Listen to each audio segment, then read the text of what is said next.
사랑하는 형제 자매 여러분, 안녕하세요. 오늘은 우리 스스로에게 한번 질문을 던져보며 시작하겠습니다. 우리 개인이 하나님 앞에 설 때 어떤 종류의 사람으로 서고 싶으십니까? 하나님께 어떤 사람으로 기억되기를 원하십니까? 누가 나에게 묻는다면은, 또 혹시 하나님께서 저에게 그렇게 묻는다면은 저는 이렇게 말하고 싶습니다. 하나님, 저는 예배자로 당신 앞에 서 있기를 원하고, 또 내가 하나님을 예배하는 사람으로 기억되기를 원합니다. 그렇게 대답을 하고 싶습니다. 이 사진을 잘 아실 겁니다. 이 사진은 이스라엘 백성이 광야 생활할 때 진을 치죠. 그 진의 중심에 있던 성막입니다. 이 성막을 중심으로 사방에 둘러 각 지파가 나누어져서 진을 치고 진행을 했습니다. 이 배치에서 우리가 분명히 알 수 있는 것이, 이스라엘 백성은 성막을 중심으로 진행을 했다는 것입니다.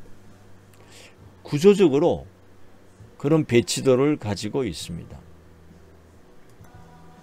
이 사진도 많이 보셨죠? 성막을 중심으로 이스라엘의 12지파가 배치된 그 배치도입니다. 똑같이 3지파씩 그렇게 배치되어 있습니다. 문은 동편에 있죠. 그 동편에 특별히 유다 지파가 배치되어 있습니다. 그리스도가 우리를 찾아오시는 그 문이 해가 뜨는 동편이며, 그리스도가 오시는 동편에 유다 지파가 있다는 것은 우리에게 의미심장하죠. 저는 수년 전 남아공화국에 갔던 적이 있습니다. 그곳에서 신앙의 자유를 위해서 찾아온 분들이 신앙의 자유를 마음껏 누리고 마음껏 예배하는 자유를 위해서 마을을 형성했던 그 도시를 간 적이 있습니다. 일름이라는 도시였습니다. 그 도시는 지금도 비파장도래를 숲을 지나서 한 몇 시간을 가야만 되는 아주 외진 곳에 있었습니다. 그런 외진 곳을 지나간 후에야 조그만 마을이 나오고요. 그 마을의 크기에 비해서는 너무나 크고 아름다운 교회당이 나왔습니다. 그 교회당 옆에는요, 아주 멋진 목사관이 있었고요. 그 마을의 구조가 굉장히 인상적이었습니다. 그 마을 분들은 눈을 뜨면은 창을 열 때 반드시 예배당이 보일 수 있도록 그렇게 마을을 형성했습니다. 또 나갔다가 집으로 돌아올 때쯤에는, 밭에 나가서 일을 하거나 연마을을 갔다가 돌아올 때면은 반드시 그 교회당 앞을 지나가도록, 그렇게 조그만 마을이지만 마을을 그렇게 설계했던 것이 아주 인상적이었습니다. 의도적인 거죠. 우리의 삶에, 그들의 삶 가운데 중심에 하나님을 향한 예배가 놓여지기를 간절히 소망하고, 그 예배의 자유를 위해서 그 먼 대륙 바다를 건너서 자유의 땅을 향해 찾아온 것입니다.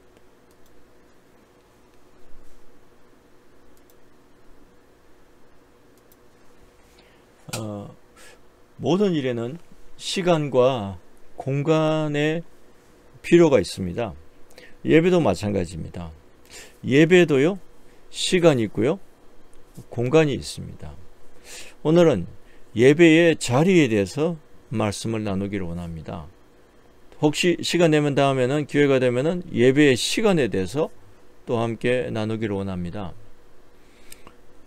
이스라엘은 성막에서 예배를 드릴 때 그 장소가, 자리가 좀 더 하나님의 임재로 더 깊이 가까이 들어가도록 진행하는, 발전되는 방식으로 예배가 전개되었습니다. 먼저 마당에서 진행되죠.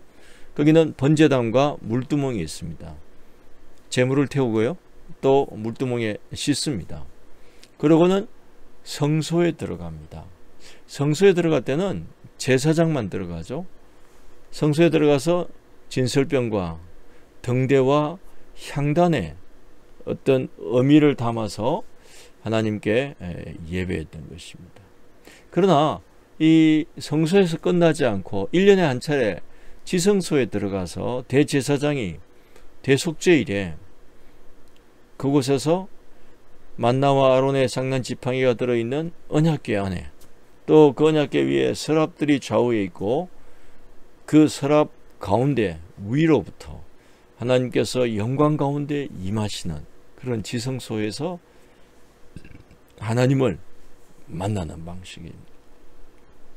이 세 가지를 보면요, 모든 게 다 하나님께 드려지는 것이고 하나님과의 관계를 맺는 것이고 하나님을 만나는 방식입니다. 그러나 간접적인 데서 직접적인 것으로 발전하는 것입니다. 양을 대체하는 것이나 물로 대체하는 것이나 진설병이나 등대나 향단으로 대체하는 것에서 하나님의 실존이 있는 지성소까지 나아가는 것으로 그 예배가 발전하게 되어 있는 것입니다. 이것이 예배의 자리입니다. 예배의 발전은 예배의 자리와 직결되어 있습니다. 사랑하는 성도 여러분, 여러분들도 잘 알다시피 우리의 몸이 하나님의 성전이라 이렇게 말씀하십니다. 회막이란 말과 같은 거죠. 그럼 우리의 몸도 회막의 삼중 구조와 같이 우리의 존재도 아마 삼중 구조를 가질 것이라고 보는 것이 타당하지 않겠습니까? 그래서 성경은 우리 사람에 대해서, 사람의 차원에 대해서, 구조적 차원에 대해서 말씀할 때 몸과 혼과 영으로 구성되어 있다 이렇게 말씀합니다. 몸은 어디서 왔을까요? 흙에서 만들어졌습니다. 그래서 우리가 죽으면 흙으로 돌아갑니다. 그럼 영은 어디서 왔을까요? 영은 하나님께서 창조 시에 사람을 만드실 때 불어 넣으신 것입니다. 그럼 혼은 어디서 나왔을까요? 몸에서 나왔을까요? 영에서 나왔을까요?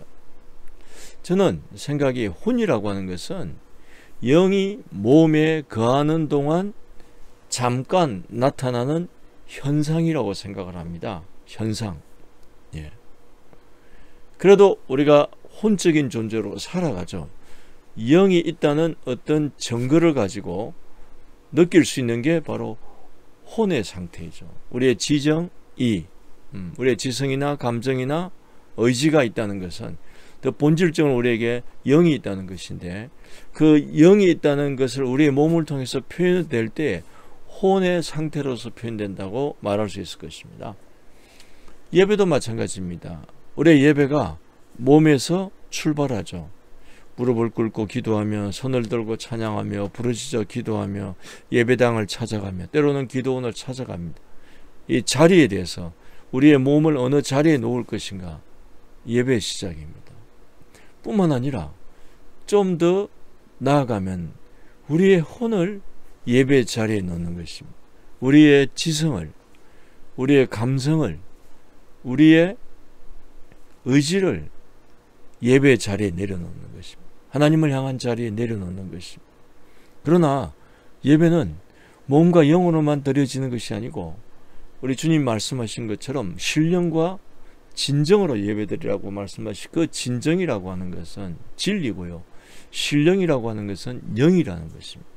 하나님은 영이시니 왜 우리가 영적 예배를 드려야 되냐면, 영으로 예배를 드려야 되냐면 예배를 받으시는 분이 영이시기 때문에 그렇습니다. 그래서 우리는 우리의 영의 자리에서 영으로 드려지는 예배가 우리 가운데 있어야 합니다. 이것이 예배의 가장 완전한 깊이, 가장 깊은 차원의 완성이라 그렇게 말할 수 있습니다. 그럼 영의 예배라고 하는 것은 무엇이겠습니까? 영의 예배를 좀 더 알고 싶으면요, 먼저 혼의 예배를 이해하는 것이 필요합니다. 혼이란 게 뭐겠습니까? 우리 사람들이 살아가는 가장 일상적인 그 삶의 주체가 바로 영이라고 보시면 됩니다. 우리가 생각을 하죠. 이성적 판단을 하죠. 뭐 쉽게 수학 문제를 풀고요. 또 주가를 예측하고 또 협상을 할 때 어떻게 협상을 할 것인가 전략을 짜고 이런 것 다 우리의 혼이 하는 것입니다. 예, 인문과학을 하고 시를 쓰고 사회과학을 공부하고 하는 이런 모든 일들 또 미래를 걱정하고 때로는 정말 용감하게 전쟁에 나가서 조국을 위해서 희생하고 이런 것들은 이런 아름다운 의지들 아름다운 생각들 다 우리의 혼이 주체가 되어서 하는 일입니다. 그러면은 그것보다 더 깊은 뭔가가 있는 거죠. 그게 바로 영으로서의 예배입니다. 영은 누구를 상대합니까? 하나님을 상대합니다. 하나님께서 우리에게 영을 불어넣으셔서 성령이 되게 하셨습니다. 그러니까 하나님은 우리 안에 하나님의 교제의 파트너를 둔 것입니다. 그게 바로 영입니다. 그러니 영은 오직 하나를 지향합니다. 하나님을 지향합니다.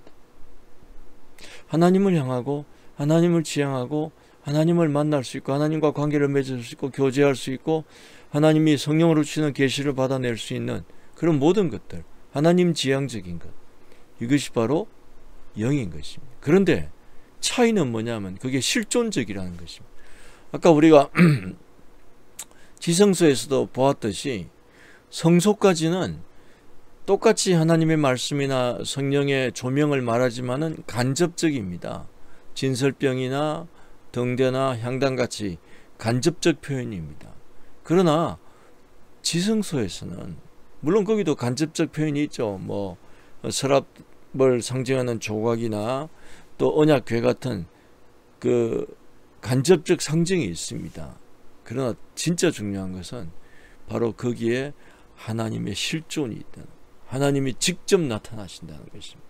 하나님과 존재 대 존재의 만남 이것이 바로 하나님 우리에게 영을 불어넣으신 가장 중요한 일입니다.